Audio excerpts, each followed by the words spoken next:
Bonjour tout le monde, c'est Chris, bienvenue sur la chaîne C'est moi. Alors, du coup, on se retrouve aujourd'hui pour une vidéo découverte, unboxing. Et j'allais dire explication des règles, mais je suis pas sûr qu'on va avoir le temps, vu tout ce qu'on a à déballer. Voilà, regardez-moi un peu ce contenu. J'ai même pas assez de place sur mon écran pour vous montrer, pour tout vous montrer. Voilà, aujourd'hui un mastodonte du jeu solo et du contenu, de l'extension, tout ce qui va bien quoi, tout ce qui va bien. Donc, Sight, c'est un jeu. euh, j'ai beaucoup d'affection pour ce jeu, Sight. Pourquoi? Parce qu'en fait, ce jeu, je l'ai acheté en mars 2020. Mars 2020, ça veut dire quoi? Ça veut dire confinement. Et confinement, pendant le confinement, je me souviens plus si je l'ai acheté avant ou si je l'ai acheté pendant. Il me semble que je l'ai reçu pendant, mais possiblement je l'avais commandé avant. Et c'est pendant le confinement que j'ai testé du coup ce jeu. Alors j'avais que le jeu de base, bien sûr, la boîte de base qui est ici. J'avais que la boîte de base qui est déjà titanesque, hein. Je vous montrerai tout à l'heure les dimensions de la boîte. Je prendrai un angle de vue différent parce que là j'aurais pas étalé tout sur la table. Je vais essayer de prendre un angle de vue différent. Euh, on verra comment ça va se passer. Donc ce jeu, voilà, je l'ai eu pendant le confinement. Je l'ai testé du coup pendant le confinement. Et il m'a fait découvrir, en quelque sorte, qu'il était possible de jouer en solo. C'est un peu ce jeu-là, déjà qui a sauvé ma santé mentale pendant le confinement, déjà d'une, qui m'a accompagné pendant le confinement, voilà, qui m'a tenu compagnie. En plus, c'est le jeu qui m'a fait découvrir du coup le monde du jeu solo, Euh, mais surtout le concept de l'automa, c'est-à-dire de la création d'une intelligence artificielle contre qui on va se battre, contre qui on va jouer, et qui essaie de reproduire fidèlement, le plus possible en tout cas, le gameplay, la façon de jouer d'un joueur réel en fait. Voilà. Et avant Sight, je ne savais pas que ça existait en fait. Donc il y a 2 ans, je ne savais pas que le concept de l'automa existait.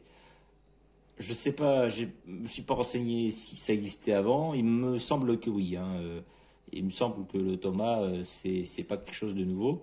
Le principe d'avoir une intelligence artificielle dans un jeu de société pour pouvoir jouer en jeu solo, ça date pas d'il y a 2 ans. À mon avis, ça date de plus longtemps que ça. Mais moi, j'ai découvert le concept il y a 2 ans. Et c'est en particulier, pardon, grâce à ce jeu-là. Et du coup, comme le jeu, je l'ai un peu poncé dans tous les sens, le jeu de base, même si au final, j'ai jamais réussi à battre l'automa en mode normal, parce que l'automa est très agressive. Enfin, l'IA est très agressive. Si on dit un automa et une IA, pardon, excusez-moi. L'IA est très agressive et du coup, s'adapter pour affronter l'IA, c'est pas quelque chose de simple. Franchement, c'est pas quelque chose de simple. L'IA a été conçue pour, pour gagner. Euh, ce, qui, ce qui constitue un véritable challenge pour les joueurs. Et c'est ça qui est intéressant. C'est ça qui est intéressant dans un jeu quand on joue en solo, c'est vraiment le côté challenge.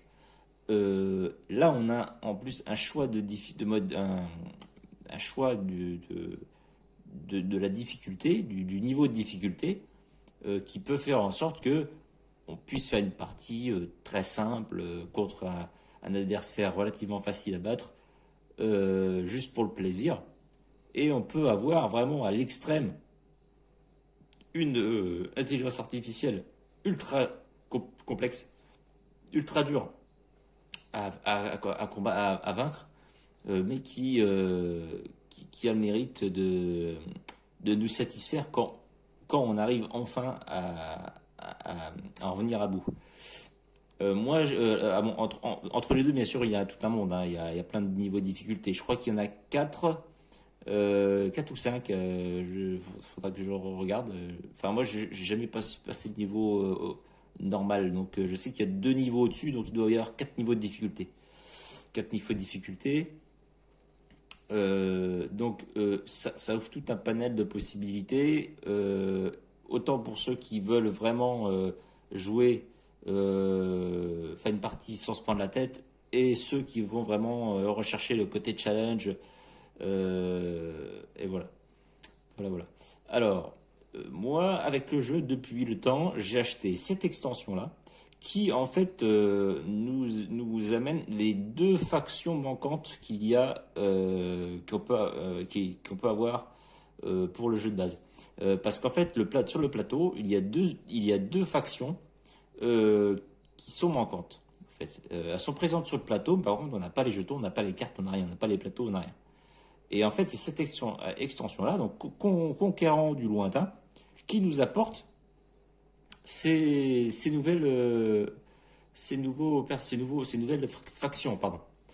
Et du coup, c'est une extension indispensable pour le jeu. Déjà qu'on a pas mal de factions dans le jeu de base. En plus, là, avec la nouvelle, cette extension, ça apporte une certaine richesse. Et quand on joue en multi, ça fait qu'on peut jouer enfin, on peut proposer plus de factions, quoi, pour les joueurs. Et ça, c'est intéressant aussi, parce qu'on recherche de la diversité. Que quand on ressort le jeu pour plus tard, que ce soit en solo ou en multi, et ben on puisse se dire, bah, tiens, j'ai envie de jouer une autre faction, et puis en fait, il y a une rejouabilité, ça offre une rejouabilité en fait. Et on a l'impression de jouer à un autre, enfin, un autre jeu, quoi. C'est un autre gameplay différent. Voilà. Enfin, le gameplay est le même, mais enfin, vous m'avez compris, quoi. C'est la rejouabilité, pour varier un petit peu le plaisir. Alors, ici, nous avons du coup le réveil de Fenris. Alors, cette extension-là, je viens tout juste de l'acquérir. Vraiment à quelques minutes là, avant que je tourne la vidéo. Je viens de l'acheter là. Je suis allé chez mon commerçant du coin. Je l'ai appelé au préalable, hein. Je lui ai demandé s'il avait extension. Il m'a dit oui. J'ai dit bon, bah, je passe. Et voilà, du coup, je suis allé la chercher il y a quelques minutes. Donc ça, c'est du tout frais. Je pourrais même vous sortir le papier, hein, le film plastique, hein. Je viens juste de l'enlever. Du coup, quand on va faire l'unboxing, du coup, moi, je vais découvrir en même temps là, ça. Là, du coup, là, le plaisir va être partagé là, du coup, hein, pour la découverte de l'extension. Le réveil de Fenris. Le réveil de Fenris, c'est une campagne en fait.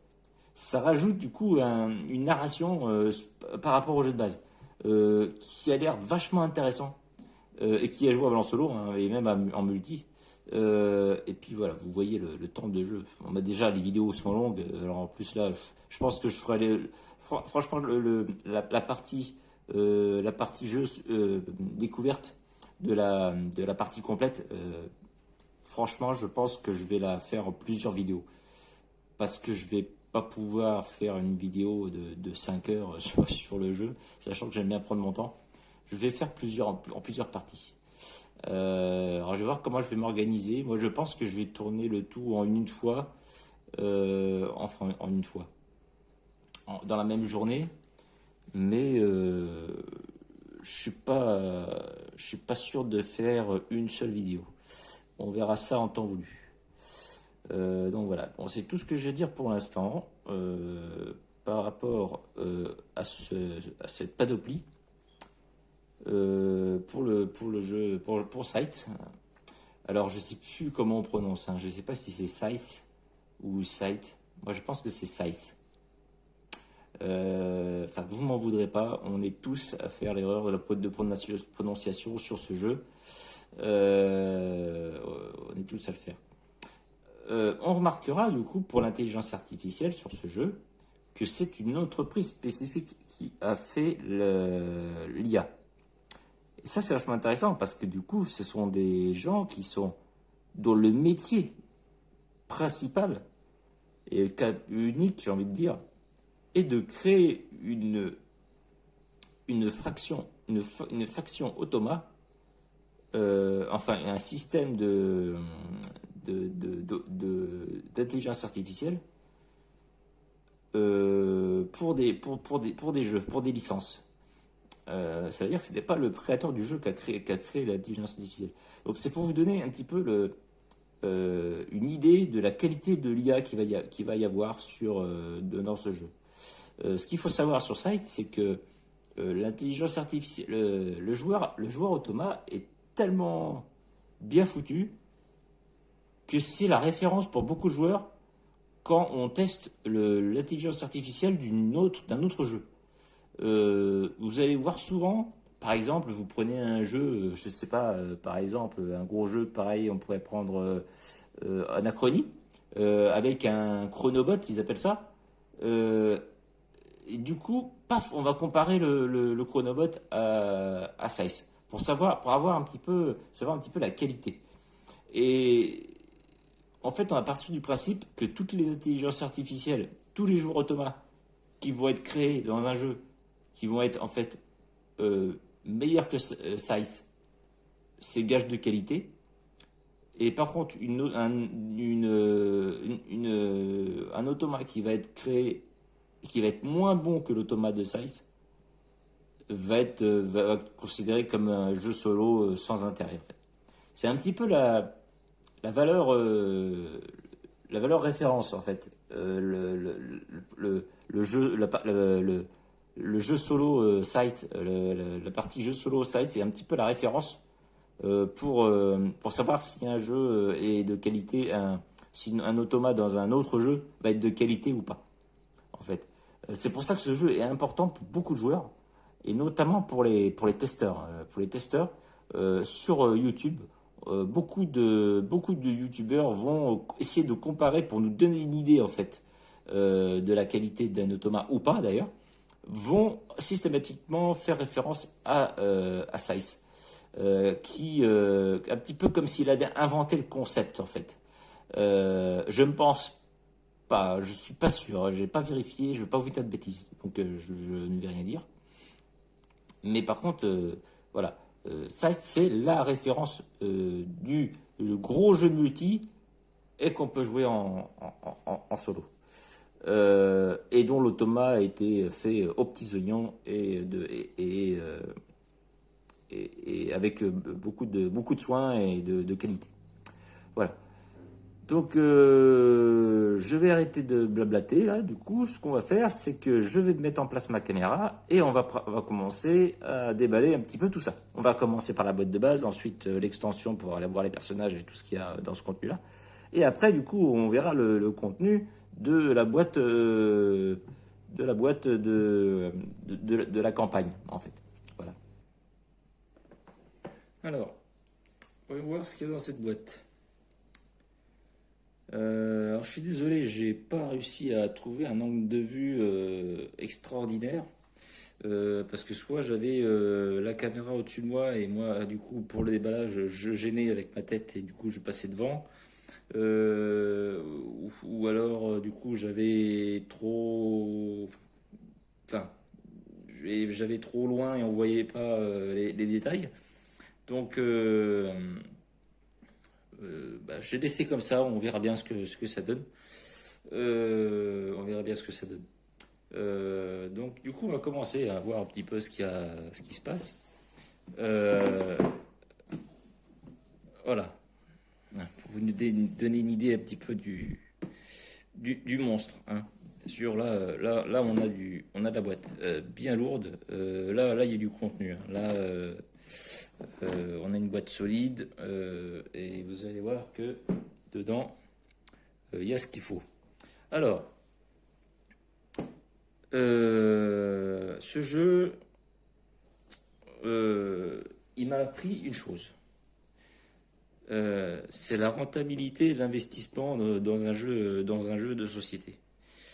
Je m'explique. Ce jeu, il coûte 75 euros en ligne, donc un peu plus cher en magasin. Partant de ce principe-là, si le jeu n'était pas en solo, était en multi, la plupart des joueurs, sauf les joueurs les plus aguerris, donc qui passent vraiment voilà, tous les week-ends à jouer avec des copains, voilà, enfin, qui ont la chance de pouvoir réunir leurs copains pour pouvoir jouer. Je sais que c'est pas le cas de tout le monde. Franchement, le jeu, vous allez sortir quoi? Enfin, parce que du coup, on a tous une ludothèque. Enfin, les passionnés ont tous une ludothèque conséquente. Euh, du coup, le jeu, on va le sortir combien de fois? 3 fois par an, à peine. Pour un jeu à ce prix-là, franchement, c'est pas rentable. En revanche, quand vous sortez un jeu et que vous le mettez en solo, eh ben, vous allez avoir plus de, comment dire, ça va être plus rentable pour les joueurs de s'investir parce il va pouvoir le sortir plus souvent. Même quand il ne peut pas réunir tout le monde pour pouvoir jouer. Ça, c'est un concept, c'est un constat qui est important, je trouve. Euh, Parce que moi, le jeu, j'ai pas la chance de pouvoir réunir mes amis pour y jouer, sachant qu'on a énormément de jeux à lesquels on a envie de jouer, le si peu de temps qu'on se voit, va voyir qu'on, voilà, on a, mes amis habitent tous très loin et c'est dur de se réunir pour jouer. Euh, donc du coup, moi, personnellement, je ne vois pas l'intérêt d'acheter un jeu allez, en vrai, plus de 20 ou 30 euros. Plus de 20 ou 30 euros, je ne vois pas l'intérêt. Excusez-moi, j'ai un bout de papier dans ma poche, ça m'agace. Je ne vois pas l'intérêt, du coup, d'acheter vraiment un jeu à plus de 30 euros uniquement multi.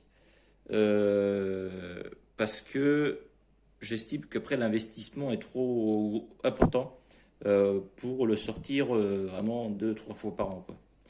Je sais que mes jeux, moi, comme ils sont quasiment tous jouables en solo, je n'achète plus de jeux uniquement multi. Et ben, finalement, je les rentabilise beaucoup plus parce que je les sors beaucoup plus et forcément, ils sont plus, ils sont amortis plus vite en fait. Enfin, c'est pas le bon terme, mais vous m'avez compris. Donc voilà, ça c'était quelque chose, voilà, je voulais le préciser. C'est vraiment ce jeu-là qui me l'a montré parce que voilà, par rapport à son prix qui est assez conséquent, hein, pour beaucoup de gens, 75 euros, c'est même pas possible. Moi j'ai très peu de jeux quand même qui à ce prix-là. J'essaie de pas trop dépenser trop d'argent dans mes jeux, donc du coup, ces jeux-là c'est assez rare. Généralement, j'économise pendant quelques temps pour pouvoir me l'acheter, mais des sous de côté. Parce que voilà, j'ai d'autres choses j'ai d'autres frais, comme tout le monde. Mais du coup, de temps en temps, ça fait du bien. Un bon jeu de plateau bien conséquent comme celui-là, bien complet, ça fait pas de mal. Voilà, bon, c'était tout ce que j'avais à préciser. J'aurais dû le dire dans la vidéo, enfin dans la première partie, pardon, où j'explique un petit peu le contexte. Mais bon, voilà, moi ça c'est rattrapé et c'est quelque chose que je voulais quand même dire à la vidéo quand même. Après, ça c'est mon avis, c'est peut-être pas celui de tout le monde. Je sais que les avis divergent et c'est tant mieux, c'est ce qui fait la beauté du débat, si vous voulez. Alors, déjà, on a bonne boîte, un bon couvercle bien solide ici, vous voyez, là, comme ça, là, bien solide. Et il faut qu'il soit solide, il faut qu'elle soit solide cette boîte. Parce que quand on voit le contenu, alors là vous avez les règles. C'est un peu dans le désordre parce que bon, je le sors souvent, je l'ai sorti pas mal. Alors, premier constat qu'on peut faire, déjà, par rapport aux règles de jeu, c'est qu'on a une règle multi, voilà, avec tout ce qu'il faut savoir sur la façon de jouer en multi, qui va constituer un petit peu la règle de base, de référence, d'accord? Et vous allez avoir ici la règle automa. Excusez-moi, j'ai coupé parce que j'ai reçu un coup de téléphone et après un SMS et du coup ça fait un boucan pas possible après sur la vidéo. Euh, mais vraiment strident à casser les oreilles parce que le son est amplifié vu qu'il vient de l'intérieur du téléphone. Donc du coup là j'ai mis en silencieux, normalement on devrait être tranquille. Voilà. Donc vous avez, qu'est-ce que je disais du coup? Vous avez vraiment du coup une, une règle qui nous explique comment jouer l'automa. Voilà, l'intelligence artificielle, donc avec ces cartes qui sont spécifiques et tout ça. Ça c'est gage de qualité. Quand vous avez ça dans un jeu, vous avez une règle multi, une règle solo. C'est une règle solo entre guillemets, ça, bien sûr. Franchement, déjà, vous pouvez vous dire, c'est du bon boulot. Quand les mecs ils font l'effort, franchement, c'est que on peut s'attendre à du bon travail. Voilà. Ensuite, du coup, qu'est-ce qu'on a? Alors là, qu'est-ce que c'est que ça? Alors ça, c'est dans l'extension. Ça c'est l'extension. Hop, on verra ça tout à l'heure. Euh, Là, on a un guide de démarrage rapide. Il faut dire que le jeu est tellement complexe qu'il y a tellement de choses à, à assimiler qu'ils ont mis en place du coup un guide de démarrage rapide où en fait on va vous apprendre les règles mais euh, avec comment dire, un résumé condensé. Voilà. Donc ça c'est pour ceux qui, même juste pour se rappeler les règles de base, bien sûr, on peut servir à ça. Mais autrement c'est vraiment pour essayer de démarrer rapidement une partie et d'apprendre en jouant un petit peu. Et après, dès qu'on a des questions plus approfondies, hop, on se réfère au livret de règles pour pouvoir du coup répondre aux questions qu'on peut se poser sur le jeu. Je trouve que l'idée est assez intelligente. C'est pas mal de faire ça, surtout pour les gros jeux comme ça. Voilà. Ici, on a du coup, c'est quoi ça? C'est le score, hein. C'est les scores, le scoring, hein, fiche des réussites. Donc là, ça veut dire quoi ça? En gros, ça va nous dire, voilà, premier joueur, premier vainqueur, avec quelle faction, la date, le nom. Euh, Après, je sais pas si c'est pour le jeu solo ou le jeu multi. Je pense que c'est pour les deux. Je pense que c'est pour les deux. Euh, donc oui, alors ça, évidemment, je vous conseillerais soit de faire des photocopies, de faire des photocopies, c'est ce que je vais dire, et pour pas abîmer cet exemplaire-là, parce que il est en carton très épais, c'est de la qualité, ça serait dommage de le remplir et puis après de l'abîmer avec de la gomme. Voilà, c'est pour ça. Donc ça, voilà, ça fait partie du set de ce que j'appellerais la paperasse, hein, bien sûr. On va mettre ça de côté. Voilà. Et du coup, on va sortir le plateau. Alors, le plateau, là, attention, on peut faire la place. On va voir le contenu de la boîte plus tard. Le plateau. Alors là, on a un sacré plateau de qualité, bien épais, bien solide. Là, on a vraiment tout ce qu'on attend d'un jeu plateau, de ce genre-là. Attendez, parce que j'ai pas envie d'abîmer le plateau. Attendez. Voilà. Alors, vous avez deux faces.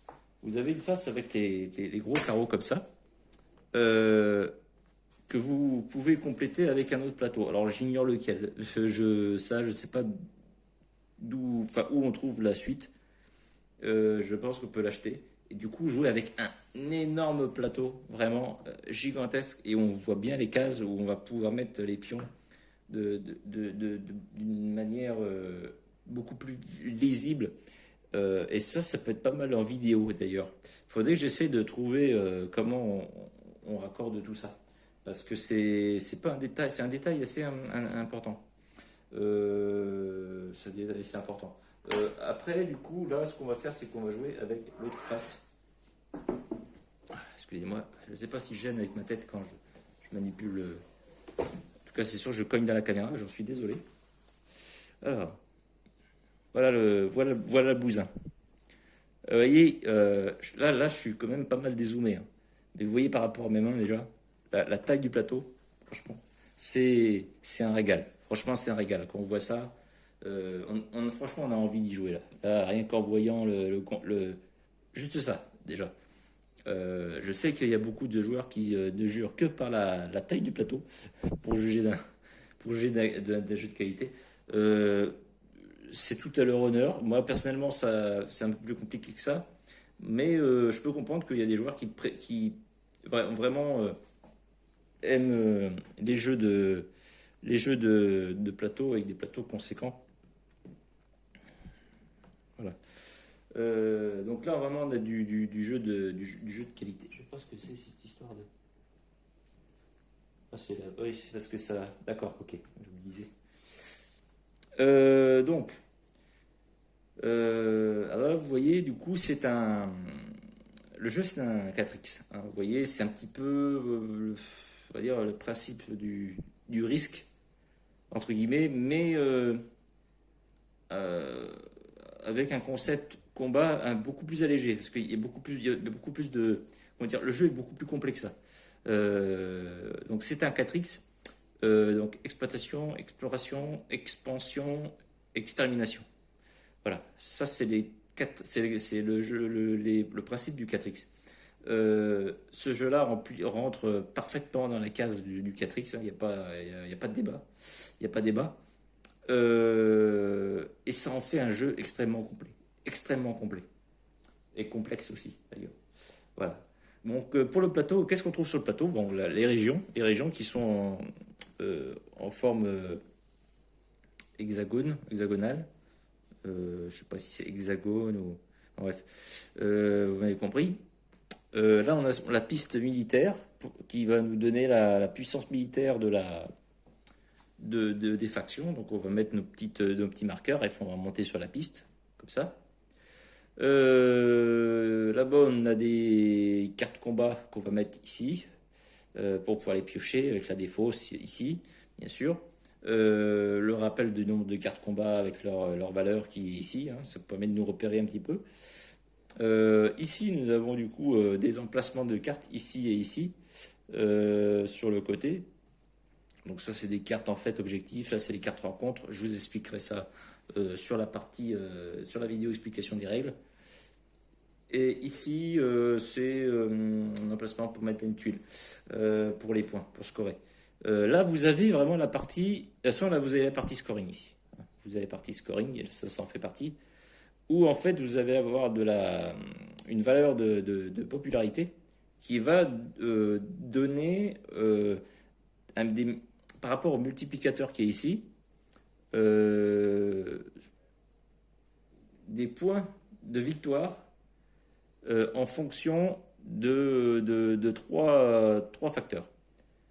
Donc c'est vraiment pour compter les points à la fin. Il y a tout un système qui est assez bien pensé et qui nous oblige un peu à varier notre jeu. Et ça, c'est intéressant parce que ça fait qu'on ne va pas forcément jouer le jeu que sur du combat, que sur de la construction, que sur de l'exploration. Voilà, on veut vraiment varier son gameplay grâce à ce tableau qui va nous forcer un petit peu à varier les points. Là-bas, vous avez des objectifs, donc les étoiles, objectifs qu'il faut réaliser pour pouvoir scorer ici, vous voyez, dans cette colonne avec les multiplicateurs. Voilà. Là, vous voyez étoile, c'est l'étoile qui est ici. Voilà. Voilà. Là, ça, c'est pour le nombre de territoires conquis. On multiplie par le nombre de multiplicateurs suivant la hauteur sur laquelle on est sur la piste de popularité. Vous voyez. Et là, vous avez les ressources qui comptent sur les points de victoire à la fin aussi. Là, je vous ai pas dit, mais vous avez aussi là les cartes usines. Parce qu'en fait, sur le plateau, vous avez une usine là au milieu. C'est le point pivot ici. Ça, c'est important. C'est un petit peu j'ai envie de dire, c'est un petit peu pour cet emplacement-là que la guerre s'organise. C'est à cause de cette usine que la guerre s'organise. On va essayer de venir à l'assaut de l'usine en fait. C'est un peu le, c'est une des lignes rouges du jeu. Euh, Enfin, c'est un des objectifs du jeu qui peut rapporter des points. Parce que en fait, cette huile vaut 3 territoires. Enfin, je vais rentrer dans le détail plus tard. Et en plus, ça nous apporte une carte, cette carte-là, qui nous permet d'avoir une action supplémentaire. Donc, vraiment, là, le nerf de la guerre, c'est l'usine. Voilà. Après, je me souviens plus du contexte de la narration, de l'histoire du jeu. Mais je sais que c'est important, cette carte, cet emplacement usine, pardon. Et elle a de l'importance dans le, dans la narration du jeu, dans l'histoire, dans le background. Ok. Bon, c'est tout pour le plateau. Je vais le laisser là, hein, je vais déballer au-dessus. Quoique je vais l'enlever parce on va peut-être moins pas voir les meeples. Bah écoutez, j'enlève, je le range et puis je suis à vous tout de suite. Voilà, donc du coup, qu'est-ce qu'on a d'autre? Alors, on a vraiment tout un, tout un contenu, hein, tout un contenu. Par quoi commencer? Bah écoutez, on va commencer par là. Donc là déjà, vous avez le sachet avec la monnaie, l'argent du jeu. Alors je sais qu'il y a des joueurs qui n'apprécient pas trop les jetons les pièces d'argent, les crédits dans les jeux sous forme de petites piécettes en carton. Et généralement, beaucoup de joueurs achètent une boîte avec des pièces en plastique qu'ils utilisent pour tous leurs jeux d'ailleurs. Et ils n'utilisent jamais les pièces d'origine du jeu. Voilà, parce que bah, c'est du carton, il y en a qui n'aiment pas. Bon, à son de qualité, hein, les jetons sont de qualité. Il n'y a rien à redire là-dessus. Vraiment, c'est du bon jeton. Voilà. Alors ceux-là, je les ai pas protégés parce qu'il y en a beaucoup de trop et ça me reviendrait trop cher en petites capsules. Vous savez que moi j'aime bien protéger mes jetons dans les petites capsules. Je sais que là je le fais pas parce qu'il y a trop de jetons en fait. Et, euh, et donc c'est pas terrible. C'est pas terrible. Enfin, c'est pas terrible. C'est que j'ai pas la capacité de pouvoir investir pour l'instant. Et je vois pas trop. Enfin, vous voyez que dans la boîte, il n'y a pas trop de place. Là, j'aurais plus de place pour tout mettre. Donc, je préfère du coup laisser comme ça. Et du coup, bah, ça marche bien. Si les jetons s'usent, bah, je ferai. Comme je vous ai dit, j'achèterai des jetons des pièces en plastique que j'utiliserai pour tous les jeux en fait. Pour tous les jeux, on a besoin de calculer les crédits. Donc ça, c'est les petits jetons aussi rencontres qu'on retrouve sur le jeu, sur le plateau. Ça, c'est la partie exploration du jeu. C'est en fait, on va faire des rencontres et on va avoir un contexte et la rencontre, suivant ce qu'on décide de faire pendant la rencontre, on va pouvoir récolter des récompenses, certaines récompenses ou pas. Donc ça, ce sont les roulettes de combat. C'est-à-dire qu'en fait, comme je vous ai montré tout à l'heure sur le plateau, on a une valeur de militaire et en fait, on va devoir choisir combien de valeurs combien on va payer de valeur militaire pour le combat, à laquelle on pourra rajouter une carte combat pour faire un bonus. L'adversaire de son côté, sans le montrer, va faire de même. Et en fait, après, on révèle les deux et c'est celui qui aura le plus de valeur qui remportera le combat. Voilà. Donc ça c'est pour voilà, je vous expliquerai vraiment sur une de la vidéo où je parlerai des règles. Alors, au niveau des cartes, je suis désolé au niveau des sleeves, mais vraiment les sleeves ne sont pas du tout prévus pour Scythe. Et ça fait que là encore ça va. Je trouve que ça va. Mais voilà, les sleeves dépassent beaucoup trop. Faudrait que je trouve un moyen de les couper, mais après j'ai peur que je les coupe pas de la même manière et que ça marque du coup les cartes et après que ça perd le côté aléatoire. Donc là on a les cartes. Alors pour les cartes du jeu, bon, c'est pas pas, c'est classique, j'ai envie de dire. C'est classique. Là, c'est de la qualité, hein, attention. Vous voyez, il y a un mini tressage, il y a un léger tressage. Il y a vraiment un léger travail. Donc ça fait des cartes solides. Après, ça reste au-delà de la moyenne au niveau de la qualité. Ouais, c'est vrai, c'est vrai. J'allais être mauvaise langue en fait parce que j'avais pas trop regardé à la lumière, mais en fait, ça surprend d'ailleurs au toucher, c'est que ça paraît pas, mais en fait, à son tressé. Et je m'y attendais pas en fait. Vous voyez, je viens de le découvrir, enfin, je viens de le découvrir. Je viens de le redécouvrir. Donc voilà des cartes de qualité que j'ai slivées pour les protéger. Là du coup je n'ai pas joué trop depuis que je les ai slivés. Donc les sleeves sont neufs, hein, ils glissent, ils sont en parfait état. Là c'est le bonheur, là c'est le bonheur. Après ils vont avoir une période où ils vont coller. Bon, ça sera un peu bête pendant deux trois parties. Et après le sleeve seront abîmés, enfin pas abîmés mais euh, un peu usés et du coup ça ne collera plus. Voilà. Donc on a les cartes. Alors ça c'est les cartes de l'automa, hein, je n'ai pas précisé. C'est les cartes qui vont nous dire un petit peu ce que fait l'automa. Et donc je les ai tous réunis là avec les règles de base de l'automa. En fait, comment il marche l'automa? Bah, vous avez, comment dire, c'est un peu comme un ordinateur, mais en fait, ce format papier. Vous avez des bases de données qui vous dit que bah, euh, déplacement d'ouvriers, ça se passe de telle manière. En fait, c'est comme si on entrait un codage sous DOS sur les ordinateurs. C'est un peu ça, sauf que du coup, bah, là, on se réfère pardon, aux cartes. Euh, donc là, c'est les cartes un petit peu de base de données, sur quel principe va se baser l'automa pour agir. Et qu'est-ce qui va faire agir du coup l'automa? Ça va être ces cartes-là qu'on va piocher et qui vont nous lister la, la commande en fait du tour. Et en fonction de ça, c'est assez bien fait parce que d'ailleurs ça va réagir en fonction de ce qui se passe sur le plateau, donc en fonction de ce qu'a joué le joueur. Et du coup, tout ça, ça nous donne vraiment l'illusion d'avoir quelqu'un d'intelligent en face. Vraiment comme si c'était une intelligence artificielle programmée par ordinateur, mais format papier. Je ne savais pas que c'était possible.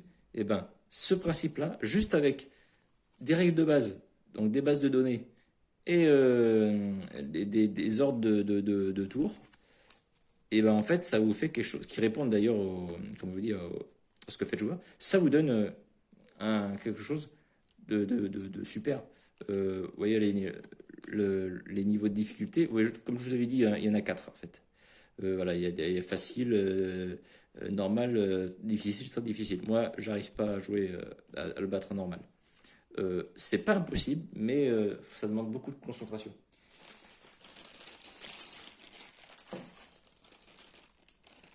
Alors, ça, c'était pour les cartes automa. Donc, après, vous avez les mêmes principes, vous avez les cartes usines. Donc là, je vais vous montrer la catastrophe du sleeve. La catastrophe du sleeve. Je pense que pour le jeu, je les enlèverai, hein, parce que vous voyez comment c'est. Là, c'est. Je les ai utilisés pour les utiliser, mais ce que je vais faire, c'est que je vais les mettre de côté et je les utiliserai pour des jeux qui sont vraiment prévus pour la taille. Parce que là, non, c'est pas possible. Là, franchement, autant quand ça dépasse un petit peu, c'est pas gênant. Mais là, pour mélanger, c'est pas possible. J'essaierai de trouver une solution, de les couper, mais j'ai pas trop envie en fait. J'ai pas trop envie. Donc vous avez les cartes cuisine, donc en fait qui vont être des actions supplémentaires, hein. Et puis des cartes rencontres. Alors ce que je vous disais en fait par rapport aux jetons qui sont ici, vous allez avoir des rencontres dans le jeu, c'est la partie exploration du jeu, où en fait vous avez, regardez, vous allez en fait rencontrer des gens. Vous n'avez pas de texte qui mettent vous avez juste une illustration, qui sont magnifiques d'ailleurs, hein. J'en ai pas parlé des illustrations, mais ne serait-ce que sur la boîte, euh, vraiment, regardez-moi ce travail d'orfèvre. C'est vraiment là, quel, quel boulot là qu'il y a là-dessus, franchement. On a l'impression que c'est des tableaux, vous savez, des vieux tableaux qu'on peut voir dans les châteaux, vraiment la peinture, vraiment comme autrefois, comme ça se faisait. Euh, Donc vous voyez, vous n'avez pas de contexte, vous avez juste une image, vous faites votre contexte vous-même et vous avez un choix à faire parmi trois. Et selon ça, vous rapporte des ressources ou pas. Donc ça, c'est vraiment côté exploration, où en fait, on va découvrir toute une narration qu'on va se faire soi-même au final, parce qu'on n'a pas de texte. On n'a pas de texte. Bon, ça, c'était les rencontres et les usines. Ensuite, qu'est-ce qu'on a d'autre? Alors là, vous avez quelque chose d'intéressant. Alors, là, on sent venir la catastrophe quand on ouvre. Quand on ouvre ces machins-là, c'est que tout ça vole partout. Alors là, vous avez des petits meeples. Alors ça, ce sont les ressources. Là, vous avez le lingot de fer. Voilà, le lingot de fer qui vous permet de construire en fait les mécas. Vous verrez ce que c'est les mécas. C'est les grands engins mécaniques qu'on voit sur la jaquette. Les grands robots là. Vous avez aussi là, c'est la ressource de nourriture. Ce sont des petits sacs de blé en fait. Alors je sais qu'il y en a qui les détestent ces petits pions là et qui les achètent. Du coup, il y a une extension, c'est pas une extension, mais il y a un plus que vous pouvez acheter. C'est des pions comme ça, mais en plastique.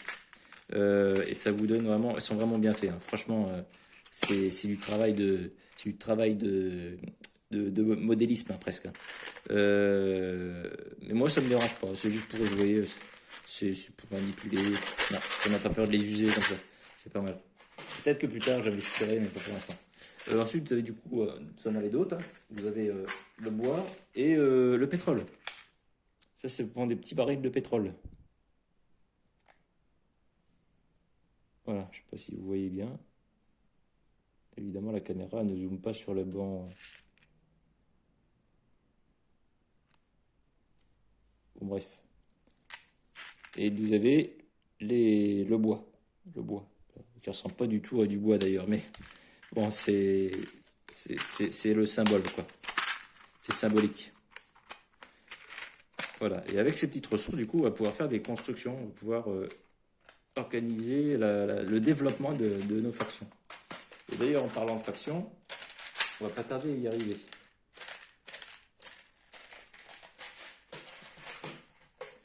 Donc ça, c'est encore des cartes, hein, comme je vous ai montré tout à l'heure. Bon, là, les sleeves sont un petit peu plus adaptés, hein.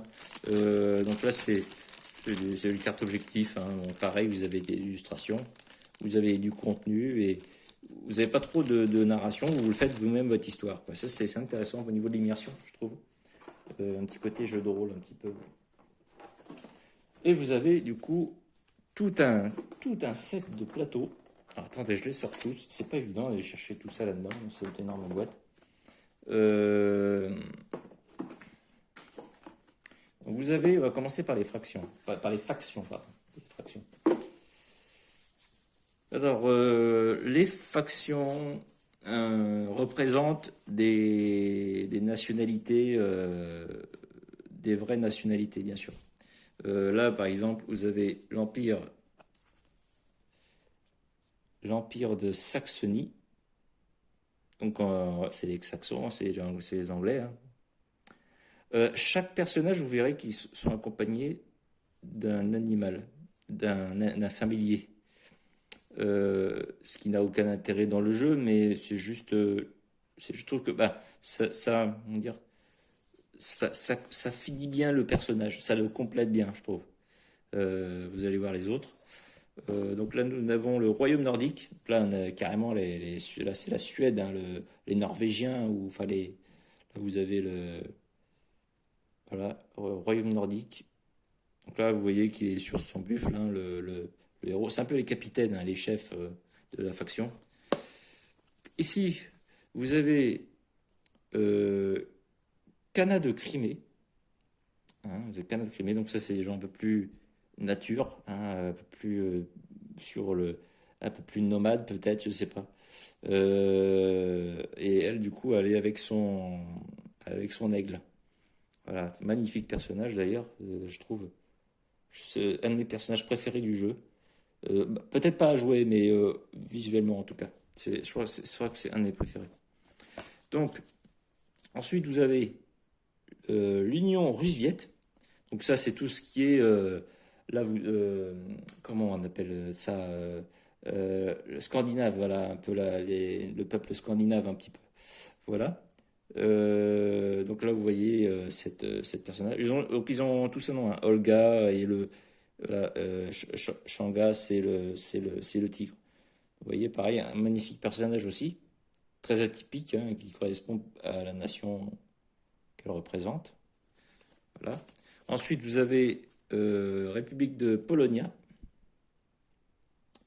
Donc là, c'est bon, c'est la Pologne, hein. Là, on est un peu plus sur l'Europe centrale, de l'Est ou l'Europe de l'Est.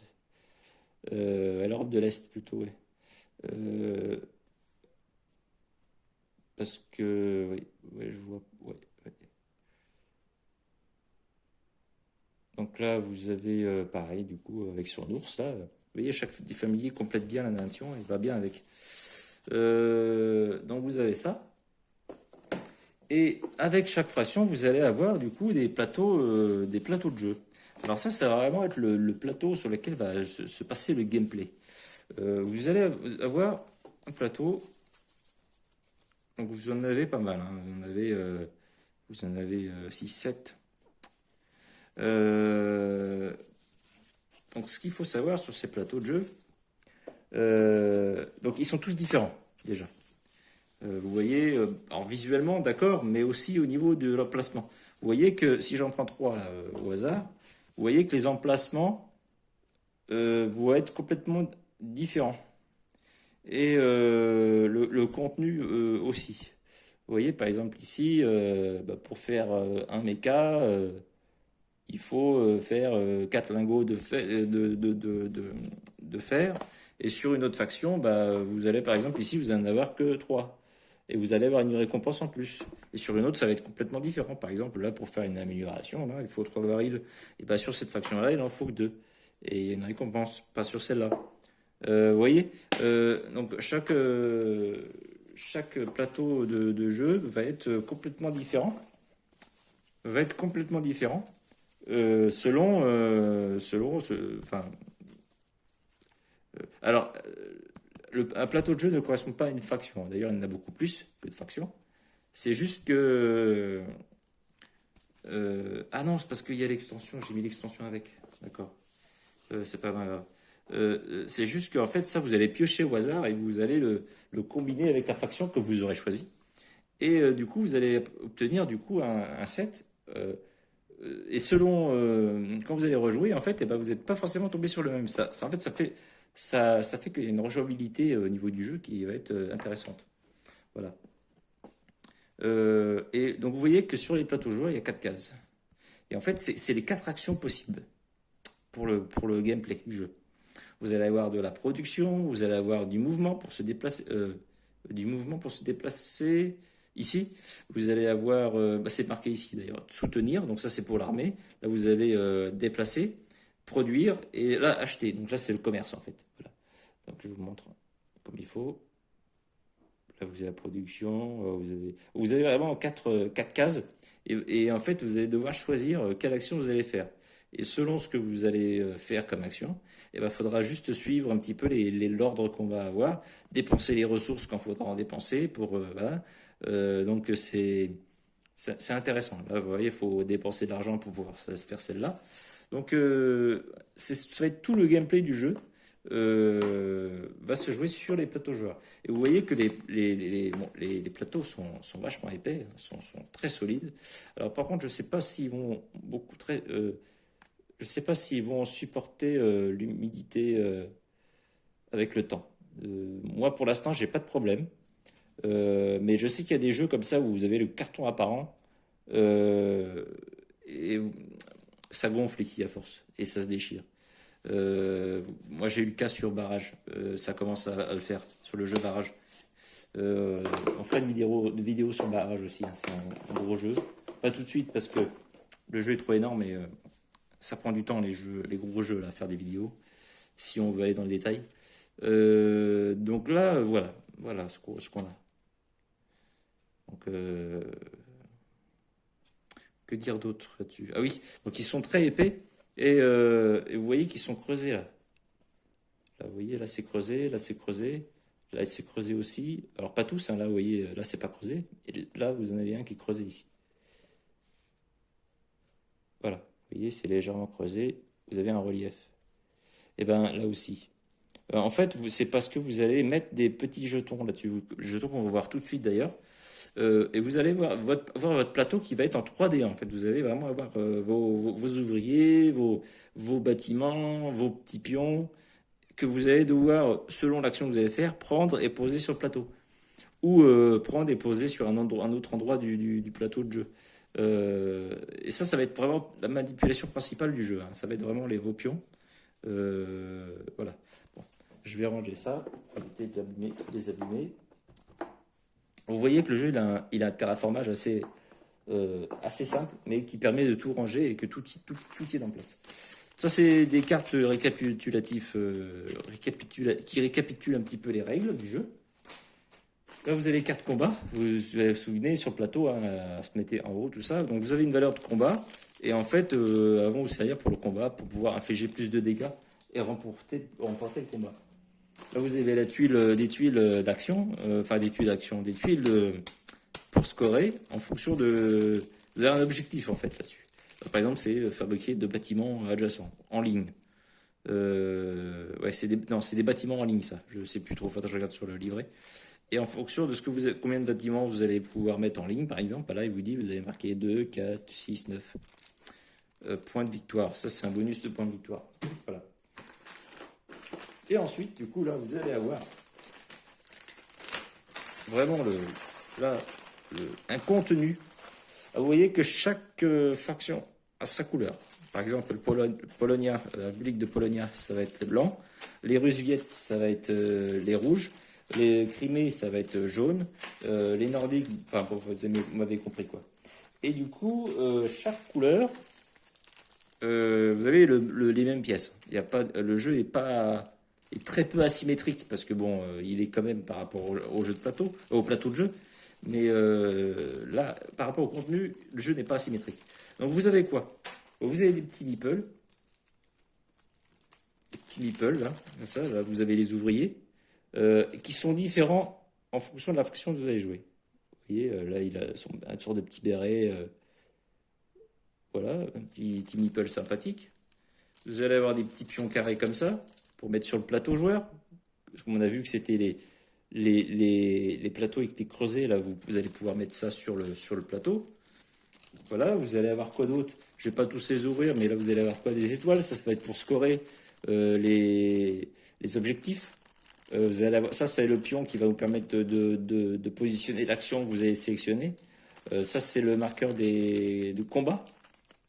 Ça, c'est le marqueur de la popularité, le petit cœur ici.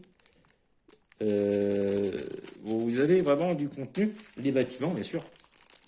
Alors, tout est très simplifié, hein. Il me semble qu'il doit exister une extension avec les bâtiments. Je suis même pas sûr d'ailleurs. Ce serait à vérifier. Parce que du coup, sinon, ça rentrera plus dans le... Ça rentre plus dans le... je vérifierai ça. Je vérifierai. Et puis ici, vous avez l'autre petit pion là, pour mettre sur le plateau joueur. Et en fait, avec tout ça, eh ben, vous allez avoir vraiment un volume sur votre plateau joueur en 3D, en fait. Et c'est ça qui est intéressant sur le jeu de plateau. C'est ce côté en relief qu'on peut toucher. C'est du concret par rapport aux jeux vidéo. Jeux vidéo qui est une excellente distraction aussi, hein. Je joue aux jeux vidéo aussi, mais c'est différent, c'est différent. Et du coup, voilà, selon la couleur, bah, vous allez avoir, comme je vous disais, les meeples ne sont pas du tout les mêmes en fonction de la faction. Là, vous voyez que par rapport au meeple, bah là, il y ressemble un peu, mais je pense que c'est comme... ça ressemble un peu, mais par exemple, si j'en prends un complètement différent, par exemple les Crimées, ils sont ressemblent un petit peu au Bibendum Chamallow. Voilà, les Crimées qui sont complètement différents. Et c'est rigolo, c'est des petits détails qui fait la différence. Enfin, le jeu, ceux qui ont conçu le jeu ont pensé à ça. Alors, donc ça c'est pour les petits meeples. Et là on va arriver à une partie presque, on va dire, là, qui hype un petit peu le jeu, c'est les figurines. Alors, beaucoup d'adeptes des jeux de figurines vont sans doute rigoler en voyant ça. Parce qu'en fait, vous voyez que les jeux de combat... Ouh là là, j'ai caché ma nappe. Vous voyez que bon, tout est divisé par couleur. Et en fait, ça va être les unités de combat. Par unité, par faction, vous voyez que vous en avez que 4. Alors en fait, vous allez avoir que 4 soldats, entre guillemets, pour se combattre sur tout le plateau. Ça peut paraître ridicule, mais en fait, vous allez voir que dans le jeu, ça se fait très bien. Et il n'y a pas besoin de plus. Il n'y a pas besoin de plus. Et ce qui est intéressant, du coup, là, le travail des concepteurs des figurines. Je vais en prendre une chacune.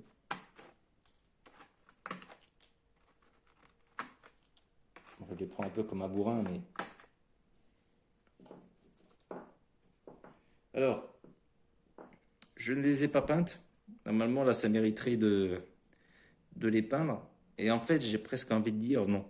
Alors, les mechas, hein, je parle des mechas pour l'instant. Parce que ça correspond à la couleur de la faction. Et après, on pourrait s'y perdre. Donc, vous voyez, là, on a les anglo-saxons, là, qui ont une sorte de méca araignée, là, qui a... Alors, on voit bien avec les pots d'échappement, vraiment le style, vraiment steampunk dans le jeu. Et là, on voit bien le méca ultra technologique, mais qui marche à la vapeur. C'est, j'adore cet univers-là, un peu vraiment steampunk, vraiment, c'est quelque chose c'est un univers qui me parle beaucoup. Alors, je suis pas ultra fan du steampunk, mais franchement, quand vous voyez des films, par exemple, comme Mortal Engine, ça, c'est vraiment du jeu qui me fait triper, du film qui me fait triper. Quand vous voyez ce film-là, c'est excellent. Alors, du coup, ça, c'est pour le Saxon. Vous avez Polonia, République Polonia, qui ont des mechas un peu plus humanoïdes, j'ai envie de dire, avec des grosses mitrailleuses. Et pareil, on voit les pots d'échappement ici. Donc, ça vaut bien que ça marche à la vapeur, tout ça. C'est rigolo. Ici, du coup, on a les Nordiques. Alors, il y a le côté un petit peu viking, là, qui se reflète. On voit le bateau, hein. On voit le bateau, là littéralement. Euh, et avec un aspect un peu tank. Je ne sais pas d'où ça vient, ça, d'ailleurs. Écrivez. Alors, écrivez, là, on a... Là, je sais pas trop comment décrire ça. C'est un vélo sur pattes, je sais pas trop. Mais il est rigolo. Il est rigolo, il est beau, et je suis persuadé très efficace. Et là, on le ressent vraiment, le côté steampunk, hein. Je pense que c'est inspiré des fameux vélos, vous savez, les vélos avec les roues énormes, là, comme on a pu voir sur des vieilles photos, les concept art enfin, je pense que c'est une inspiration directe. Et les Russes Viettes, alors les Russes Viettes, ils font peur, ceux-là. Ils sont terrifiants, hein, avec leurs grosses lames. Là, là, c'est les Power Rangers. Là, on y est. Là, c'est clair. Avec les grosses mitrailleuses sur le dessus. Vous avez, pareil, le pot d'échappement, là. Du coup, ça marche à la vapeur aussi, tout ça.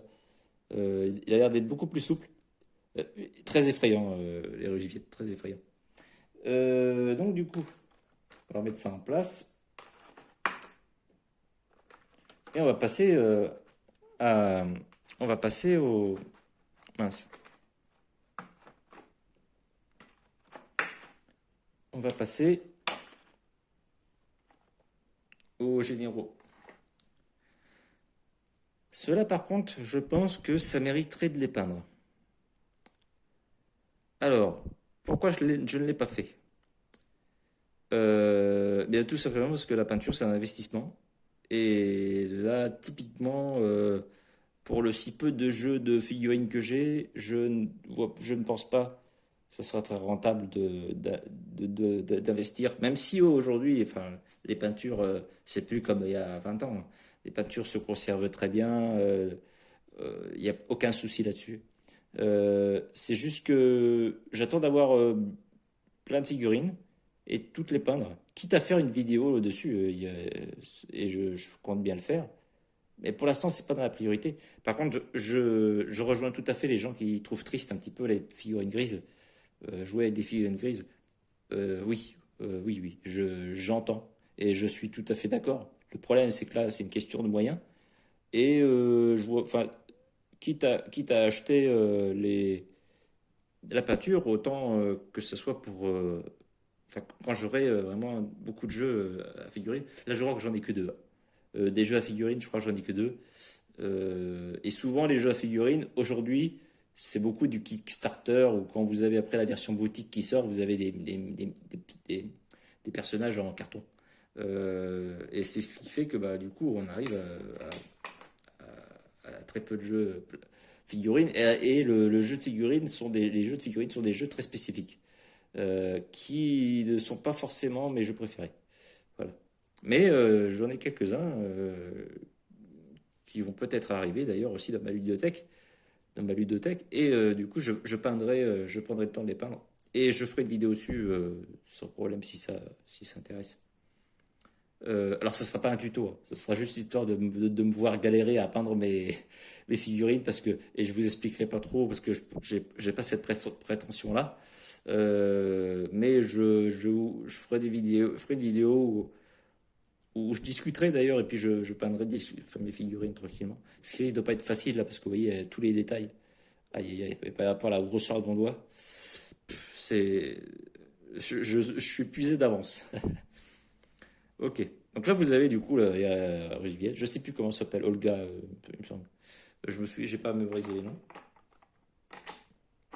Non, c'est pas là qu'elle est, c'est là, si. Ensuite, vous avez avec son loup là. Les figurines sont de qualité, elles sont bien représentées. C'est des belles petites figurines. Ma préférée, bien sûr. Ça, faut que je vous montre ma préférée. Voilà, voilà. Ça, c'est une figurine, vous voyez. Enfin, avec son gros fusil qui me fait penser un petit peu au fusil pendant la Seconde Guerre mondiale. Euh, c'est comme on peut voir dans le jeu Medal of Honor. Enfin, ça fait penser à ça. Et paradoxalement, un arc. J'aime bien le côté nature de cette faction. Et puis cette Crimée est magnifique, magnifique. L'aigle, il est majestueux. Ouais, cette figurine, ma préférée. Ma préférée. Polonia, avec son ours. Faction que j'ai joué beaucoup sur site. J'essaierai d'en prendre une autre pour la vidéo. Et vous avez les Nordiques avec son buffle. Très, très imposante. Je crois que c'est la plus imposante du contenu. Et du coup, là, voilà, c'était les figurines qui ajoutent vraiment du volume au jeu. Et je pense que sans les figurines, le jeu aurait eu beaucoup moins d'intérêt, enfin, aurait attiré beaucoup moins l'intérêt des joueurs. Donc c'est bien qu'ils l'ont fait. Voilà, bon ça c'était pour le set de base. Je vais pas trop dans les détails au niveau des règles parce que je vais faire une vidéo spécifique, je pense, règles de jeu, qui sera peut-être d'ailleurs plus courte, mais au moins comme ça, ça sera clair. Et puis après je ferai une partie partie complète. Ou alors je ferai une partie complète où j'expliquerai la règle en même temps que je joue. Comme ça, ça fera pas trop de vidéos, quoi. Parce que là, je vais pas faire plus de 2 vidéos par jeu. Sauf si je reviens sur un jeu pour refaire une partie, bien sûr. Mais sur ça, je vais pas faire trop de parties, trop de vidéos sur un jeu. Parce que là, je serai obligé, parce qu'une partie, je serai obligé de la faire en plusieurs parties. Une game, je serai obligé de la faire en plusieurs parties, en plusieurs fois. Je pense, mais je verrai ça au moment venu. Je range tout ça et je sors la boîte suivante. Alors, pour cette boîte-là, du coup, donc, qui est Conquérant du Lointain, hein, l'extension Conquérant du Lointain, en fait, vous allez voir que ça va rajouter 2 factions. Alors, le contenu, il y a beaucoup plus de contenu que ça. Je vais vous faire voir à l'arrière. Il y a beaucoup plus de contenu que ça. Vous voyez, il y a un carton avec les pièces détachées. Bon, ça, c'est les jetons. 2 plateaux joueurs, deux cartes automa, des sachets, un support, matériel de fraction, donc ça vous avez tous les pions. Mais il y a les cartes, tout ça là, et puis les, euh, les deux plateaux joueurs. Les deux plateaux joueurs sont dedans. Et enfin, il n'y a pas tout, hein, il n'y a pas tout dedans parce que j'en ai mélangé avec l'autre, l'autre contenu parce qu'en fait maintenant moi je joue vraiment avec. J'ai rajouté les cartes automa, voilà, puis si jamais ça marche pas, bah c'est pas grave. C'est que j'ai fait une partie en fait où j'ai joué ces joueurs-là et puis en rangeant j'ai un petit peu tout mélangé. Et bon voilà c'est pas grave parce que de toute façon là ça va être assez rapide. Euh, Parce qu'en fait, c'est la même chose, sauf que de couleurs différentes. Donc là, en fait, vous avez deux nouvelles factions dans cette extension. Les deux factions manquantes. Les deux factions manquantes du jeu.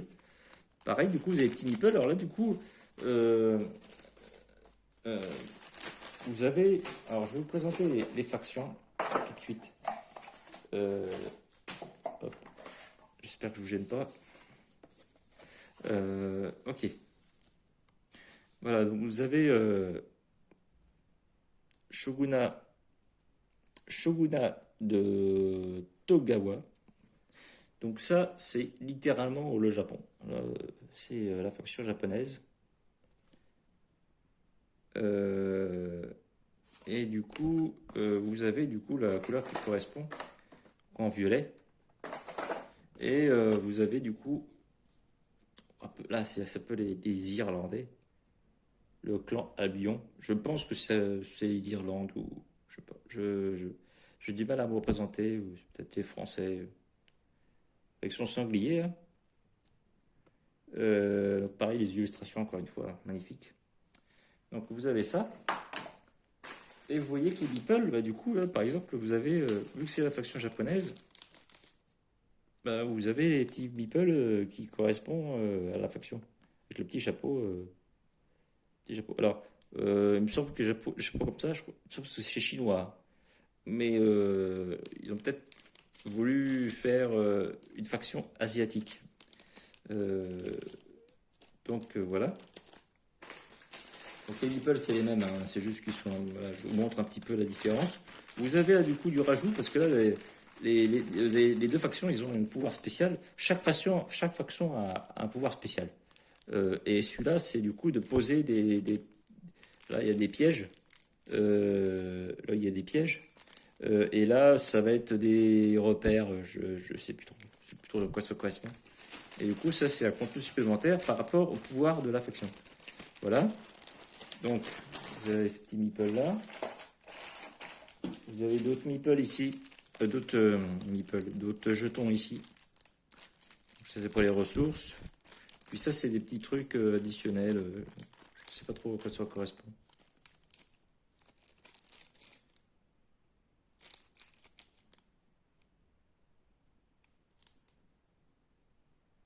Ouais, c'est peut-être un truc additionnel, je sais pas.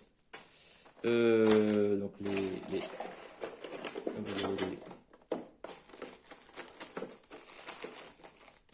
figurines. Et du coup, les règles de jeu. Donc là, en fait, pareil, vous avez... en gros, si vous jouez l'automa avec cette faction-là, si l'automa joue cette faction-là, bah, il y a une règle spécifique par rapport aux jetons, par rapport au placement par rapport au placement des ouvriers, ou je sais pas, placement des personnages, déplacement des personnages. C'est- Voilà. Et puis vous avez du coup les règles enfin, ils expliquent du coup les factions, comment elles se jouent, leur spécificité, voilà. Petit livret des règles en plus. Voilà, ils expliquent à quoi correspondent les jetons. Voilà, vous voyez. Donc ça, voilà. À voir.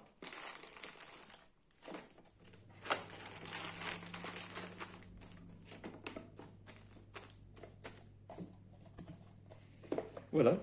Donc ça, c'était pour le contenu de la boîte Conquérant du Lointain. Donc c'est assez rapide parce que voilà, c'est une petite boîte, hein.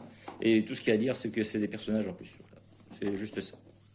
Donc je vous sors maintenant du coup la boîte, la dernière boîte, et on se retrouve tout de suite, hein. Donc là, du coup, ça va être la découverte pour tout le monde, hein. Enfin, en tout cas, moi le premier, parce que je viens juste de l'acheter, je l'ai pas ouvert. Je l'ai pas ouvert et je sais pas ce qu'il y a dedans, je sais pas à quoi ça correspond. Donc je vais découvrir ça en même temps que vous. Et je presque envie de dire, c'est ce qu'on attendait, hein, c'est ce qu'on attendait, c'est cette boîte-là. C'est cette boîte-là. Alors, qu'est-ce qu'il y a dans cette boîte d'extension? On sent que c'est neuf parce que c'est vide d'air. Hop. Oh. Alors déjà, vous avez un carnet en relié à ressort comme ça. Déjà, ça met le ton, déjà, par rapport à la qualité du. Je sais pas ce que vous en pensez, mais déjà, ça met le ton. Déjà, de base. Déjà, je suis très content d'avoir acheté la boîte, hein. Là, on sent déjà le livre, on a envie de le lire. Là, j'ai envie qu'on me raconte l'histoire de la campagne. Là, quel bonheur, quel bonheur. Alors, pareil, hein, moi, j'adore ouvrir une nouvelle boîte de jeux, hein. Ça, c'est mon plaisir coupable, hein. Ça, je pense que tout le monde. Mais alors là, moi, alors peut-être que là, la vidéo va peut-être durer une demi-heure de plus, mais alors là, c'est pour moi, hein. Là, c'est mon plaisir à moi, là. Donc, et j'espère qu'il va être le vôtre aussi. Alors, donc là, petit livret. Alors, est-ce que ça nous explique qu'est-ce que ça dit tout ça? Excusez-moi, vous voyez pas beaucoup.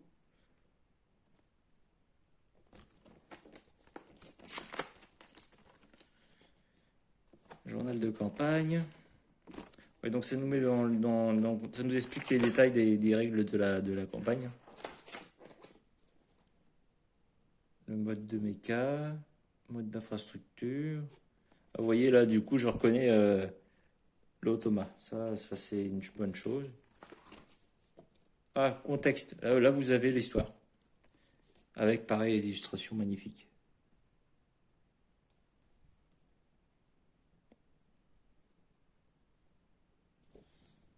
Ouais, c'est super. Donc, je suppose qu'il y a plusieurs pages de texte. Ouh, ouh, ouh, c'est beau ça. Ah, c'est un peu sombre, mais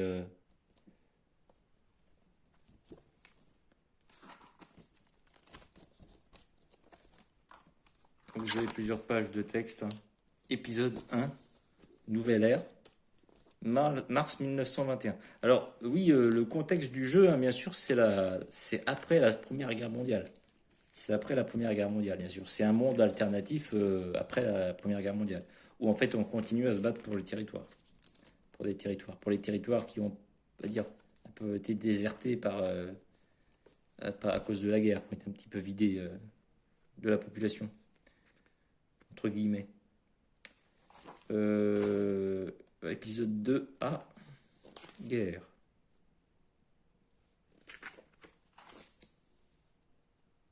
La paix. Bah, la guerre n'aura pas duré longtemps. Requête. Donc pareil, hein, du coup, ça nous met tout un contexte. Et je pense que... Ah, on va avoir une nouvelle faction, regardez. Ah, un nouveau plateau de joueurs. Un nouveau joueur, enfin, nouvelle faction.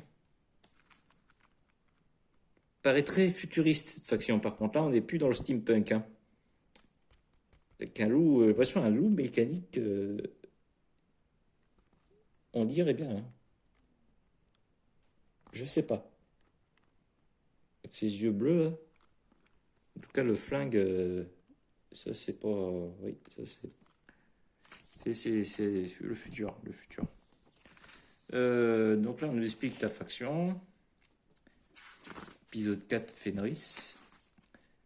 J'ai bien l'impression qu'en fait, les premiers épisodes, c'est un petit peu les prologues avant le fameux réveil de Fenris qui est le nom du jeu. Ça, c'est pas mal parce que ça va nous forcer un petit peu à aller jusqu'au bout, toute cette histoire. Septembre 1922.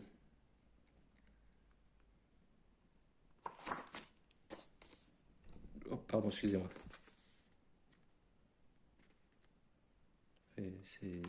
Ça a l'air intéressant tout ça. Ça a l'air intéressant. Du coup, ouais, on nous explique pas mal de choses, hein, bien sûr. Ah, encore une nouvelle faction, dis donc. Fenris. C'est lui, Fenris, en fait. Ah, je pensais que c'était la fille ici. Oui, je pensais que c'était cette fille-là. En fait, ça a l'air d'être lui. Là, pareil, il a un aigle apparemment. Attendez. Du coup, parce que je suis bête, le nom de la fille, elle est là. Elle s'appelle Tesla. Alors, oui, Tesla, évidemment. Euh, L'électricité, hein, bien sûr, on aura compris. Donc c'est bien un loup électrique, quoi, enfin, mécanique. Donc ouais, c'est formidable tout ça. Ah, on a vraiment des méchants robots. Des, des, des, des humanoïdes mécaniques, annihilation. Ah oui, c'est épisode 6. Excusez-moi, je ne vous ai pas montré. À la recherche de Tesla. Tesla, la fameuse fille qu'on a vue. Les nouvelles ères. Bon, bref, je vais pas tout vous montrer. L'épaisseur du truc, je pourrais. Il y a du contenu. Franchement, il y a du contenu. Alors, du coup, bon, je sais pas trop. Donc, vous voyez, on a un automate qui est développé par une entreprise spécifique et ces gens-là. Oui, ok, c'est pas mal.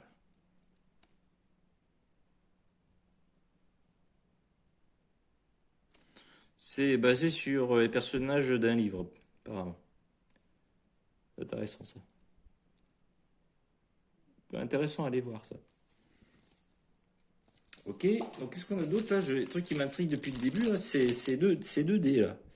Ces 2D là qui, je sais pas ce que ça correspond, mais ça me paraît assez intriguant. En fait, c'est des dés de 6 mais où les valeurs, les points sont remplacés par des petits.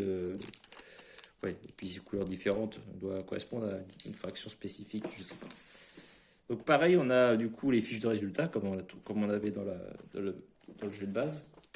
Alors ça me plaît moins. Pourquoi? Parce que ça a l'air d'être un jeu à écriture, si j'avais dire. Un petit peu. Alors, bon, c'est pas que j'aime pas, c'est que je suis moins fan quand on doit sortir un crayon de bois et puis écrire. Et puis gaspiller voilà, du papier. Alors je pense que ça c'est à imprimer et du coup à utiliser à côté. Mais je suis moins fan des jeux où on doit écrire un petit peu à la jeu de rôle.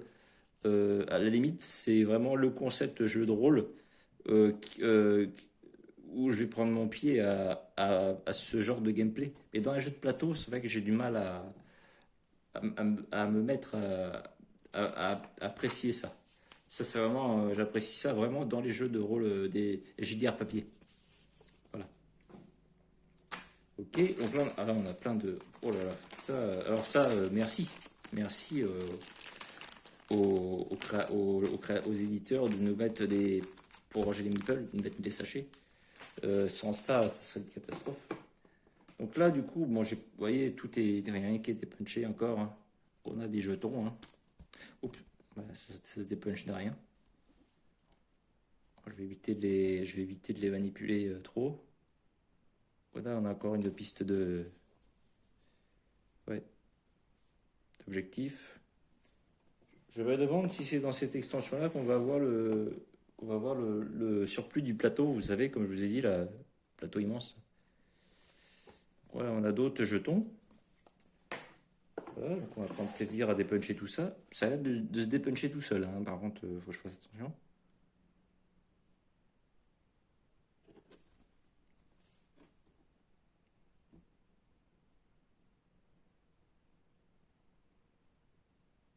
Ouais, je sais pas à quoi ça correspond tout ça. On verra ça sûrement pendant la partie. Ah, et là, du coup, on a un, un plateau joueur, enfin faction, avec tout ça qui doit être ses spécificités de jeu. Alors, je ne pense pas que ces factions-là peuvent se jouer euh, avec euh, en jeu de base. Il me semble que ça serait du coup les automates. Je sais pas, faut voir. Faut pas vous dire de bêtises parce que du coup, je sais pas moi, mais le jeu, je connais pas. Mais si ce sont des factions Ange Plus qu'on peut jouer même en mode normal, c'est le bonheur. C'est le bonheur. Donc là, on a le fameux Fenris. Je sais pas qui c'est ce mec. Ça a l'air d'être le méchant, enfin, à mon avis. Et Tesla, ça va être la gentille.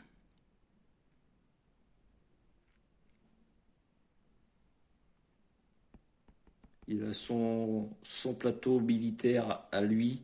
Ça sent pas bon, ça. Ça sent pas bon. Contrairement à, du coup, à cette fille-là qui a l'air d'être un peu plus pacifiste. Lui, à mon avis, je sais pas. À mon avis, c'est son réveil à lui, l'histoire.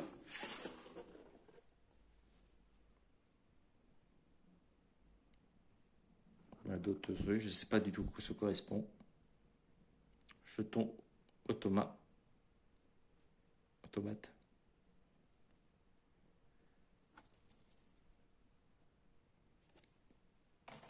À voir, à voir. Ouh, ouh, ouh. Alors là, le reste a l'air d'être emballé dans des cartons, dans des sortes de petits coffres en carton. Alors ça, c'est... Oh là là, ça c'est un détail, mais... ils ont mis une surprise. Ils ont mis un cadeau à la fin, au haut de la boîte. J'adore. J'adore les... Ah, c'est Noël. C'est Noël, les gars. Putain, c'est... Ils savent parler aux joueurs. Franchement, ils savent parler aux joueurs, les mecs. Après, je sais pas trop qu'on pourra penser. Ah oui, d'accord, c'est la carte Ah oui, c'est la carte du personnage qui correspond à la boîte, d'accord. Et je suppose, je mets ça en attendant, je suppose que si je retourne à la boîte, je vais trouver la carte. Eh ben pas du tout. Pas du tout. Y a pas de, on n'a pas le droit pour lui. Voilà. Alors ça a l'air d'être une carte usine. Mais à quoi elle correspond? On sait pas. Surprise. Ça, à mon avis, c'est du plus, c'est du art. C'est peut-être pour pas qu'on voit la carte usine de l'automate qu'elle va avoir, parce que l'automate peut piocher une carte usine. C'est peut-être pour mettre dessus. C'est pas possible. Mais ouais, je sais pas pourquoi ils l'ont caché. Peut-être pour nous faire la surprise, je sais pas. Ça m'a amusé en tout cas. Ah là là. Ah oui, attendez, parce que vous savez ce que c'est ça? Ça, c'est un bateau volant. Et ah, j'adore. En fait, il y a une extension où en fait vous avez des bâtiments de transport comme ça. Oh, la qualité. Voilà. Et on est vraiment au-delà de la qualité des pions du jeu de base. Au toucher, enfin, là, faut le toucher pour le voir, pour le sentir la qualité. Je sais pas si c'est plein quoi. Ah oui, oui, c'est pas du. Ah oui, là, oh, le rêve. Alors, vous avez des bateaux comme ça de transport pour transporter des ouvriers, et puis hop, le bateau, vous le transportez à travers le plateau. Euh, je ne sais pas si ça fait référence à ça, mais en tout cas, moi, ça m'en parle du coup de cette extension, que j'ai pas prise d'ailleurs, parce que bon, là, je pense que j'en ai suffisamment. Et puis c'est vraiment, enfin je pense qu'il y a vraiment l'extorsion avec les bateaux là, c'est vraiment juste ça, y a rien d'autre. À vérifier aussi, hein, bien sûr, je peux me tromper. C'est mignon. Alors voilà, oui, on voit bien que c'est un renard mécanique là. Et je pense pas que ce soit un loup, hein, je pense que c'est plus un renard. Elle est magnifique cette fille. Pareil, très svelte, très, ouais, très simple, très. J'adore ce genre de cara design où l'innocence un peu, voilà, qui est reflétée à travers les personnages. Et son familier, son robot. Donc apporte bien son nom Tesla, hein. Franchement, je pense que je vais adhérer à ce personnage. Je pense que visuellement, déjà, je vais adhérer à son histoire, ce qu'elle représente. Et les bots. Alors, les DK, pardon. Alors, je sais pas du tout à quoi ça ressemble. Je sais pas où ils sont allés chercher ça, le design. Je sais pas où est le haut, le bas. Là, bon, ça a l'air d'être un engin électrique, hein. C'est peut-être la version Mecha Zoé, la Zoé. Ou la Tesla d'ailleurs. La Tesla, c'est une voiture aussi. J'avais oublié. Donc ça, c'est pas mal. Avec les petits pions, là, du coup, alors là, c'est les pions classiques, hein. Je ne pense pas qu'il y aura chose de plus. S'il y a peut-être un bâtiment spécifique là. Non, c'est le moulin. C'est le moulin. Et vous voyez. Donc elle a l'air d'avoir ses personnages, ses ouvriers à elle, sa nation à elle, hein. Je sais même pas ce que c'est le nom de sa nation, j'ai même pas regardé, je n'ai pas lu. Alors, il y avait quelque chose au fond. Ouais, alors au fond, il y avait quoi? Il y avait du coup, ça tue le combat, hein. Il y avait rien d'autre, hein. Voilà, c'est juste ça. Alors, qu'est-ce que c'est que ça?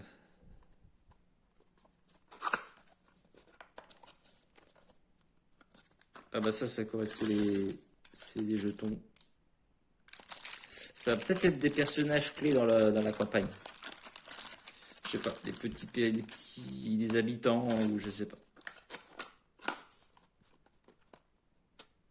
Ah, ça correspond peut-être à un scénario.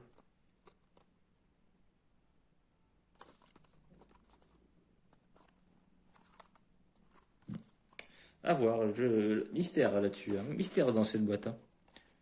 Ouais, je pense que ça correspond à un scénario. Ça me parle. Je crois que c'est scénario C. J'en regarderai tout à l'heure, mais à mon avis, je pense que ça.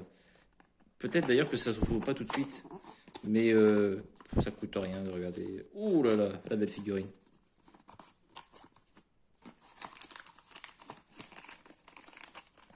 Aïe aïe aïe. Ah, alors, oui, c'est le méchant. Oh là là. Alors attendez, on va rigoler un peu. Euh, on va rigoler un peu. Je vais sortir de son. Alors, on sent le soin qu'ils prennent à, à ce qu'ils vendent, l'éditeur. Et ça, c'est agréable. Ah, vous voyez, bon, superbe, superbe. Un régal. C'est un régal, cette boîte. Je sais pas pourquoi j'ai mis autant de temps à l'acheter. Waouh. Bon, là, alors lui, ça a l'air d'être le méca à lui. Je pense que ça, sur le plateau, où il y a la taille, ça doit imposer.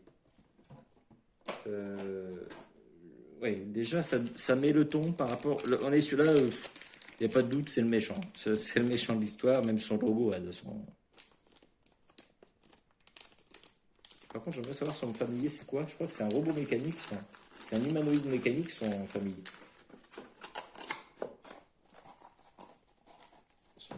C'est l'animal qui le suit. Je sais pas ce que c'est. Regardez vite fait. Caisse. Oh, un portail. Ah non, c'est une sorte de moto. C'est rigolo. Oula, attendez, je crois qu'il est abîmé. Ah non, c'est juste qu'il est. Ah oui, c'est juste qu'en fait, il est un peu penché, mais c'est parce qu'il est reposé sur son pied en fait.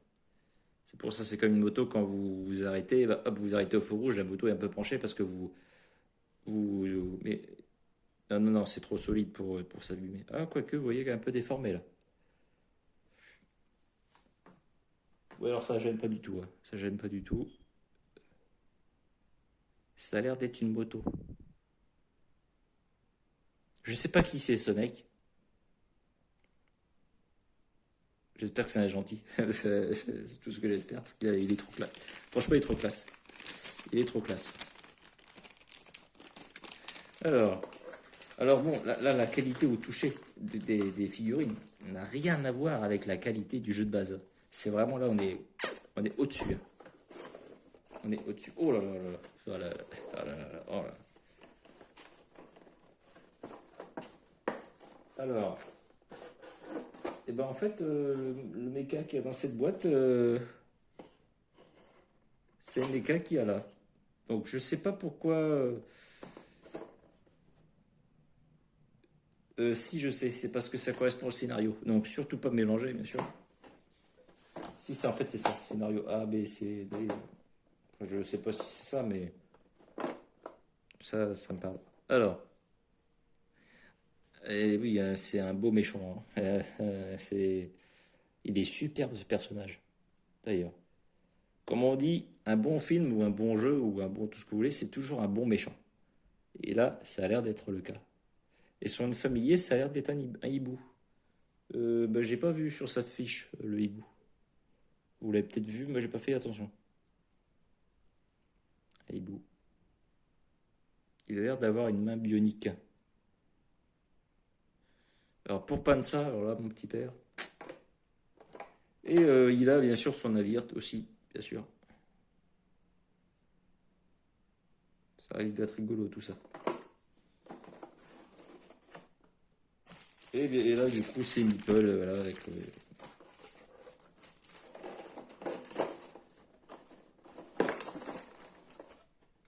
Magnifique. Et ben, c'est tout pour le contenu du jeu. Alors, bon, il n'y a pas le plateau en plus, là, comme je vous dis, pour avoir le grand plateau. Je vais essayer de me renseigner pour avoir le grand plateau.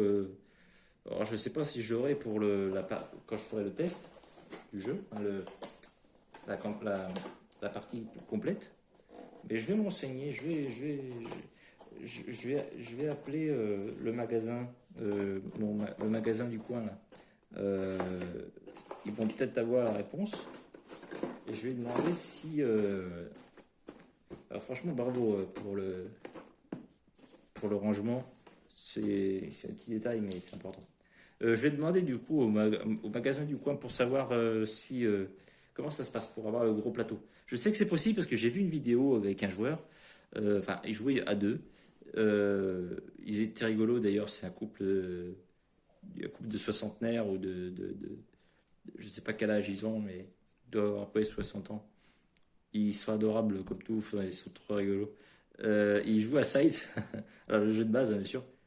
Et le mari, du coup, de ce couple, ben, il a sorti le gros plateau. Et je sais pas d'où il a sorti ça. Donc, je sais que c'est possible. Sinon, on ne l'aurait pas mis d'ailleurs au revers du jeu, du plateau. Mais par contre, la deuxième partie, je sais pas comment on fait pour l'avoir. Ça va être un truc à acheter en plus. Je vais essayer de me le procurer pour la partie avant de faire le party test. Parce que de toute façon, je vais sûrement faire. Peut-être que je ferai d'ailleurs en attendant d'avoir tout et puis que je me farcisse les rails. euh, je ferai peut-être une autre vidéo déballage d'un autre jeu. Et puis comme ça, même si je prends du retard là-dessus, je pourrais toujours enchaîner sur l'autre jeu, sur un autre jeu, un petit jeu, hein, du coup pour le coup pour un peu alléger. Parce que là, mine de rien en fait, quand je regarde un petit peu tous les épisodes, mais je me dis mais si je fais une vidéo par épisode, bah en fait je peux littéralement faire une saga en fait. Ça peut être intéressant. Je peux faire une saga spécifique à ça et ça. Je peux faire ça, hein. Je peux faire ça. Si ça m'intéresse d'ailleurs de faire ça, ce genre de petits, petites séries site. Ouais, je vais faire ça. Je vais faire ça. Alors, il y aura beaucoup d'épisodes, du coup, il y aura beaucoup de vidéos sur site, mais je pense que je vais faire ça. Selon chaque partie, combien de temps va durer. Enfin, chaque épisode, pardon. Épisode du jeu. Voilà. Par exemple, si l'épisode dure 10 minutes, bah, je les enchaîne. Pas de problème.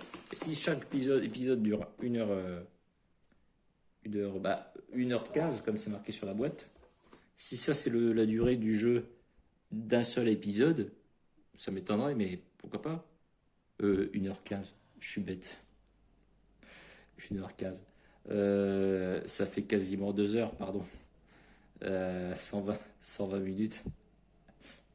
Euh, Excusez-moi, je suis complètement débile. Je suis complètement débile. Là, ça fait quasiment 2 heures là, un peu moins de 2 heures de jeu. Est-ce que c'est pour tout? Est-ce que c'est pour un seul épisode? Je sais pas. Je verrai ça sur le moment. Je ferai un épisode, on fera une vidéo où on fera la campagne premier épisode. Si jamais ça dure trop longtemps, je ferai plusieurs épisodes, enfin plusieurs vidéos sur chaque épisode. Une vidéo par épisode. Sinon, j'enchaînerai. J'enchaînerai. Je verrai sur le moment parce que je peux pas me rendre compte. Je peux pas vous dire. Je peux pas vous dire. Bon, et ben c'était tout pour le déballage des jeux site, du jeu site et de ses extensions. Alors, j'ai pas toutes les extensions, bien sûr, mais c'est pas trop grave. Alors, je vais ranger tout ça. Voilà, et je vais pouvoir du coup vous saluer et puis vous dire à bientôt pour une autre vidéo, pour une prochaine vidéo déballage et unboxing, découverte, peut-être pour certains d'ailleurs. Franchement, si vous avez aimé, si vous faites partie des gens comme moi, qui ont été bercés par des jeux comme Risk. Moi, j'avais Risk Seigneur des Anneaux, je m'en souviens, quand j'étais petit, quand j'étais ado. Enfin, on a joué longtemps au Risk. La boîte, d'ailleurs, est complètement défoncée tellement tellement on a joué au jeu. Si vous êtes comme moi, avoir été bercé par ce genre de jeu d'expansion et d'extermination, ça, c'est un jeu qui pourrait peut-être vous intéresser parce qu'en fait, c'est une alternative à Risk, au jeu type Risk, en fait. Où là, on va vraiment vous pouvez même faire complètement une partie, même avec le jeu de base, une partie complète sans combat.